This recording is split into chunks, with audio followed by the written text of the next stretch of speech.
Salut à tous, ici Isma. Dans cette vidéo, on a un sujet ultra intéressant. C'est un sujet en fait que auquel je parlais en fait avec Arnaud Tougan que vous connaissez peut-être. Et en fait, quand je lui ai partagé ça, euh, j'ai vu sa tête. Il a dit, ok, il a pris son papier. Vous savez comment il a pris son papier et commencé à noter. Je me suis dit, bon, ok, c'est un angle qui est assez intéressant, quelque chose que vous n'avez peut-être jamais vu jusqu'à présent, que je veux vous partager parce que pour moi, c'est juste la base. Ok. Donc là, dans cette vidéo, on va parler de qu'est-ce qui fait qu'est-ce qui fait un bon marketeur? Qu'est-ce qui fait un marketeur, un marketing général? Ok. Parce qu'en fait, euh, tu as, cinq différents types de funnels. Tu as le lead gen, donc tu envoies un ads pour générer des leads. Tu as le phone call funnel, tu envoies un ads pour générer des leads qui vont booker des appels avec ta sales team. Tu as un e-commerce, donc tu envoies des ads pour convertir sur une sales page pour que le prospect achète directement. Tu as une agence et après tu as un SaaS. Et en fait, si tu n'as pas fait au moins 3 de ces 5 funnels, tu n'es pas un marketing general. Tout simplement. Pourquoi? Parce qu'il y a une grosse différence entre envoyer du lead gen où tu t'en fous de la lead quality et tu vends ça à un third party et tu es payé 15 balles le lead et ton job c'est uniquement faire de l'arbitrage à comment est-ce que je peux payer mon lead le moins cher possible, aller sur des plateformes qui vont me permettre de pouvoir avoir un coût par lead peu cher pour pouvoir le vendre 5 fois plus cher et faire de l'argent, ou une agence qui est à peu près la même chose, mais un peu plus compliquée parce que tu as quand même de la logistique, tu dois quand même avoir recruté des gens, tu dois servir le client, tu dois faire en sorte qu'il y ait un bon onboarding, tu dois plugger Go High Level, un peu d'automatisation, ton cortex commence à s'exciter un petit peu, ok, c'est bien. Mais c'est différent de faire du high ticket, parce qu'un high ticket, tu dois montrer ta tête, tu dois faire du content, tu dois avoir des coachs. Si tu veux faire beaucoup de volume et passer à 300-400 cas par mois, tu as besoin de personnes qui vont s'occuper de cette delivery. Tu dois faire l'intermittent du spectacle sur YouTube. Tu dois savoir quelle channel prioriser quand tu vas faire tes ads sur Facebook Ads, YouTube Ads ou TikTok ou Snapchat pour réduire ton coût par lead, tout en sachant que différentes channels t'apportent différents types de clients qui vont avoir une différent type de lead quality. Donc du coup, tes closers vont se plaindre, les prospects vont pas acheter, donc il va falloir virer ses closers, recruter d'autres. En fait, il y a beaucoup de choses qui se passent, ok. Et puis après, tu as le SaaS, où en fait, c'est 100 fois plus compliqué et tu dois dépenser de l'argent pour pas faire d'argent, parce que tu as ton trial. Et donc en fait, pour moi, pour recruter un CMO chez iClose.io, j'ai besoin d'un gars qui a déjà fait au moins 5 millions sur 3 de ces 5 funnels. Sinon, je ne peux pas parler avec toi. Sinon, tu ne comprends pas le marketing. Parce que si tu n'as pas fait ça encore, si tu n'as pas fait 5 millions sur... Et il n'y a pas de problème parce que je ne suis pas né avec j'en ai fait 4 sur 5. Je ne suis pas né avec ces badges d'un coup. Mais j'ai commencé. Et en fait, le problème, c'est que quand tu n'as pas cette expérience, ben, tu es toujours le type de gars qui clique sur ces vidéos avec le thumbnail les 3 secrets. Tu es toujours un gars qui regarde toutes les vidéos de content. Tu es plus une personne qui achète le contenu, qui consomme le contenu, plutôt qu'une personne qui crée. Et je veux pas d'un CMO qui absorbe du contenu. Je veux un CMO, lorsqu'il me dit on va faire pour le prochain quarter, tu vois, on a un plan pour le prochain quarter. Moi, mon dream CMO, c'est le gars qui a 2 trucs. Il a un papier, un notebook. Il est où? Il est où mon Mont Blanc? Et un Mont Blanc. C'est tout ce dont tu as besoin. Si tu as l'expérience, tu n'as pas besoin de Cloud Code. Tu n'as pas besoin de YouTube. Tu n'as pas besoin de quoi que ce soit. Tu as besoin de bon sens. Et au jour d'aujourd'hui où tout le monde est en train d'envoyer du content, des podcasts, des Cloud Code, des agents IA, des conférences, etc., ben moi je retourne aux principes fondamentaux. Ça m'inspire. Les gens qui savent lire, qui peuvent lire, qui peuvent se poser avec un bouquin, lire pendant 1 heure sans avoir Instagram. Voilà. Je m'éparpille. Je reviens. Donc, le job post. En gros, là, j'écris que si tu sais parler anglais, tu devrais peut-être commencer par là. Mais en gros, tu as besoin d'un gars qui a déjà écrit, peut-être que j'ai écrit un truc comme 70 VSL dans ma carrière. Ça prend du temps d'écrire une VSL. Claude Code va pas arriver avec une VSL. Et ça prend du temps. Tu passes 2 semaines à écrire ta VSL, tu penses qu'elle va marcher, tu la lances. Le lendemain ou à 2 heures du matin, tu te réveilles, tu vas voir ton Vidalytics, tu regardes ton play rate et tu as un énorme drop-off à la 3e minute. Et personne book de call. Il faut la refaire et tu repars de zéro. Et en fait, il faut pouvoir faire ça sur 3 différents funnels. Il faut que tu puisses scaler un funnel et penser que, donc passer de zéro à je comprends rien à ce que je fais, à je sais, ça commence à marcher, à voici mon système, c'est le système, les 3 étapes pour pouvoir scaler. Donc, être tellement sûr de toi, avoir ce boost d'ego qui te conforte et te dire je peux aller sur cette nouvelle verticale, donc par exemple de passer de e-com à infopreneuriat et penser que tu vas faire une dinguerie et puis te rétamer la gueule. Et quand tu as fait ça, ben, tu repars à zéro et tu réapprends. Tu repars. Et puis après, ok, tu penses à trouver un truc qui fonctionne, ça fonctionne tellement bien que tu penses que c'est la vérité. Et puis après, tu as ce boost d'ego et tu penses que tu vas pouvoir taper du sas. Et tu te rétames la gueule. Et en fait, au bout d'un moment, quand tu as fait ça plusieurs fois, quand tu as rétamé ton cerveau plusieurs fois, quand tu as vu différentes ads, différentes funnels, que tu es passé à travers les différentes étapes de marché qui est en fait finalement Blue Ocean, donc il n'y a personne comme moi avec Closing Mastery en 2021, lorsqu'il y avait que Joanne Caroline, que je suis arrivé, j'ai massacré le marché du high ticket en France, ou avec l'e-com quand j'ai commencé en 2016. Tu passes de cette étape à, ok, donc là il y a un peu plus de compétition qui arrive. Donc là, c'est un marketing qui est différent, c'est une opération, c'est un système d'opération qui est totalement différent. À market sophistication, où en fait, il n'y a plus rien à faire. C'est ultra compliqué. Donc du coup, ton mot, il est autre part. Ton mot, il est à builder un high close pour pouvoir garantir la mise en relation. Et ça, en fait, si tu passes à travers ces 5 étapes, ces 3 funnels et ces 3 étapes, ces 3 funnels sur 5 et ces 3 étapes, donc océan bleu, compétition, market sophistication, ben en fait, ça fait un truc à ton crâne où tu n'as plus besoin de rien.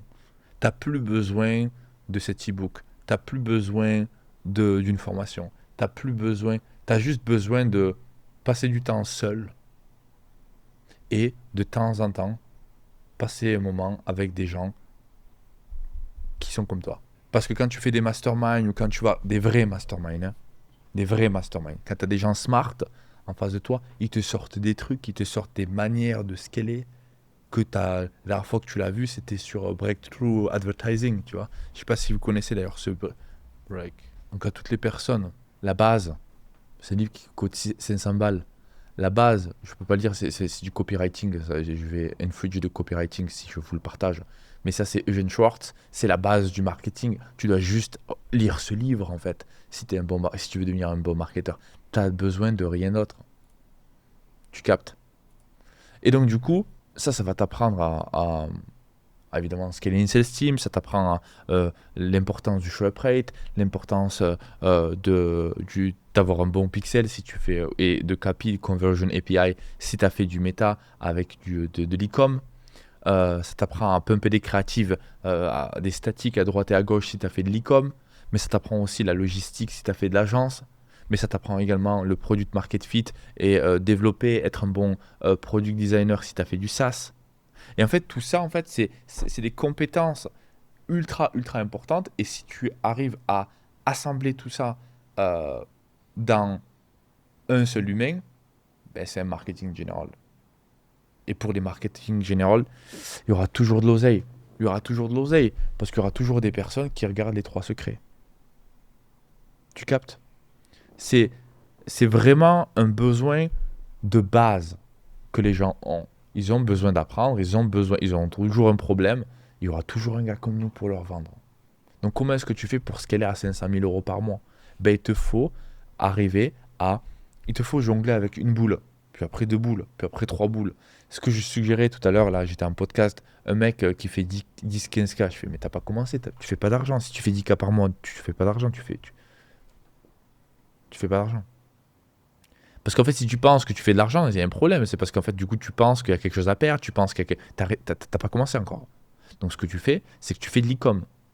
au moins pendant 2 semaines. Juste apprendre à lancer des créatives. Juste apprendre à faire des ads. Apprendre la mécanique de coût. Pourquoi?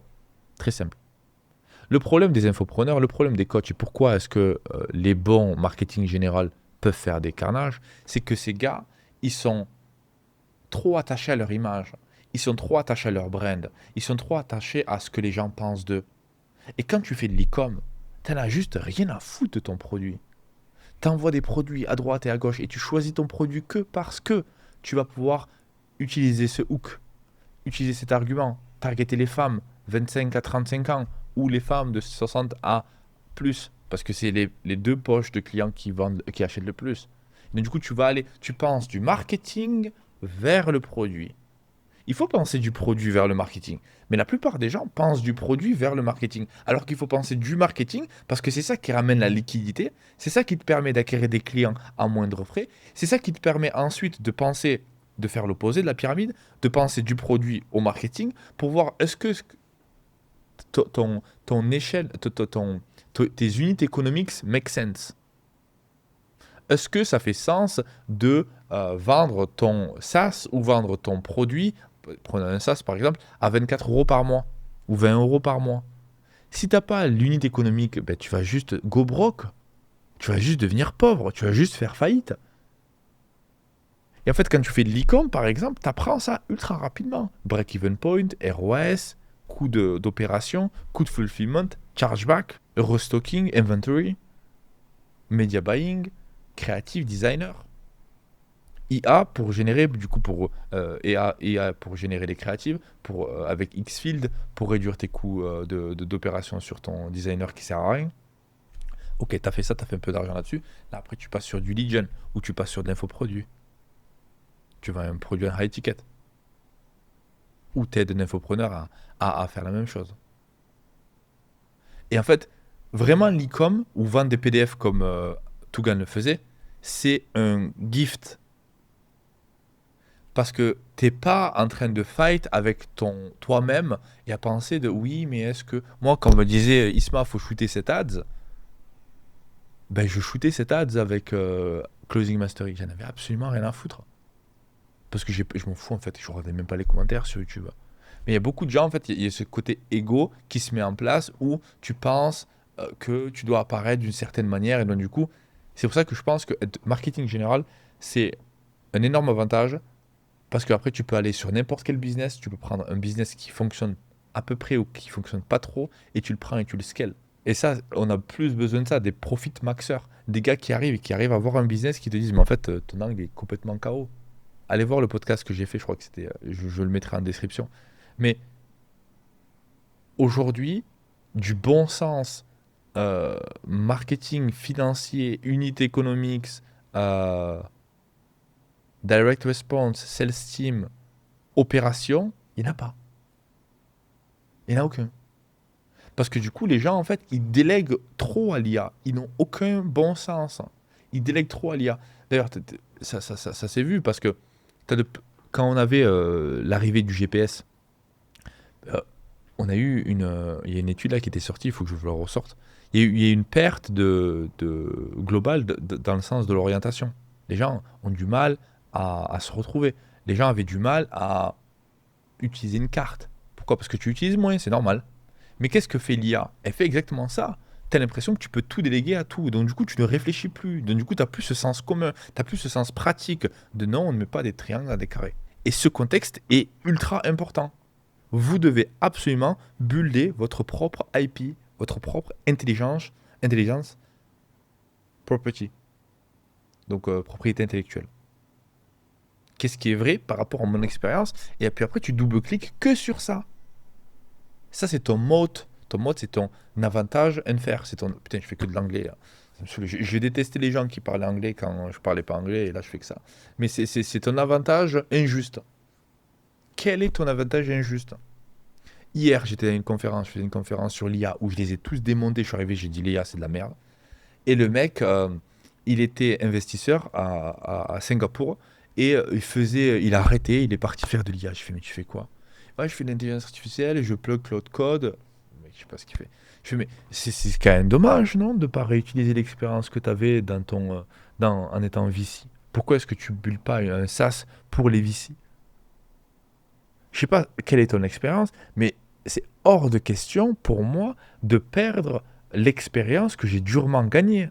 Si tu as fait Moi, mon parcours, j'ai fait de la vente. Après, j'ai fait de l'e-com. La vente et le marketing, c'est la même chose. La vente, c'est un à un. Le marketing, c'est un à plusieurs. One to many. Ok, très bien, j'ai appris ça. Après, une fois que j'ai fait ça, j'ai fait quoi? J'ai appris de la vente aux gens. Ok. Ensuite, une fois que j'ai fait ça, qu'est-ce que j'ai fait? J'ai créé un logiciel. Donc, je suis parti sur un terrain inconnu, rendez-vous en terrain inconnu, mais sur un sujet que je connais sur le bout des doigts. Ne faites pas un truc où vous allez traverser une rivière où vous connaissez pas, vous savez rien par rapport à l'autre endroit. Vous êtes des tarés, vous perdez du temps. L'IA va pas venir vous sauver. Et du coup, quels sont les avantages? Quels sont les points même si disons que tu veux partir sur un autre marché, ben marketing et vente, ça change rien, ça change pas. Le marketing et la vente ne changent pas. Donc même si tu changes le produit que tu vends, etc., tu as toujours un avantage avec toi. Tu pars toujours avec quelque chose dans ta poche. Pensez à ces 5 fenêtres. Pensez aux compétences intrinsèques à chaque fenêtre que vous allez bulle. Je crois qu'ils me l'ont fait là. L'IA, la con, là, elle me l'a fait là. On l'a ici, je crois. J'ai demandé, il m'a fait un caca là. Regarde, j'ai demandé de me mettre un truc qui me fait de la merde, ce mongol. Bref, vous avez compris. Je suis fatigué de l'IA. Je suis fatigué de l'IA. Regardez le caca qu'il m'a fait. Ouais.